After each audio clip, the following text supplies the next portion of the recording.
एक गवाही है। जब तू किसी को वोट देता है तू कहता है तेरे स्याह सफेद में मैं तेरे साथ हूं, फिर किस तरह तू कहता है कि उसने जुल्म किया मैं मौजूद नहीं था? बड़ा लोगों ने बुरा भला कहा ना, हुक्मरानों ने खत्म नबूवत पे ये कर दिया, वो तो मैं कहता हूं वो तो सारे ठीक है, गलत थे तो उनको वोट देने वाले उन्होंने किस मस्जिद में आके तौबा की? उन्होंने कहा आके अपने नफल पढ़े और कहा हमसे गलती हो गई हम भूल गए। वो किधर है वो लोग जो इनको सपोर्ट करते हैं? ये खुद आ जाते हैं। हमें नहीं पता कि जिसको हम वोट दे रहे हैं वो जालिम है, हमें नहीं पता जिसको हम वोट दे रहे हैं वो जाबर है, वो फासिक है, वो चोर है, वो डाकू है, वो बेईमान है, रस्सागीर है, फिर भी लाइन में लग के वोट देते हो, फिर भी बराबर के शरीक होते हो।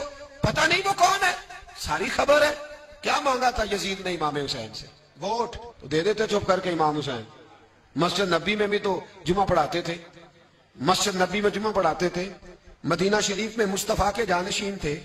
यजीद कहता था जो आप कहेंगे मिल जाएगा, पर इमाम हुसैन ने फरमाया ये नहीं हो सकता कि मैं मस्जिद नबी में नमाज पढ़ाता रहूं और मेरे नाना की उम्मत पर कोई जालिम मुसल्लत रहे, ये नहीं हो सकता।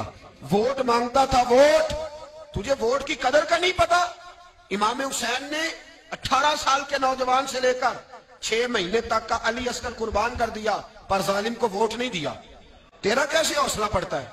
फिर तू 10 मुहर्रम की देग भी पकाता है। किस तरह तेरा हौसला पड़ता है? किस तरह करके तेरे अंदर हिम्मत आती? जलाले बादशाही हो या जमहूरी तमाशा हो, जुदा हो दी सियासत से तो रह जाती है चंगेजी। जालिमों का मददगार भी जालिम होता है।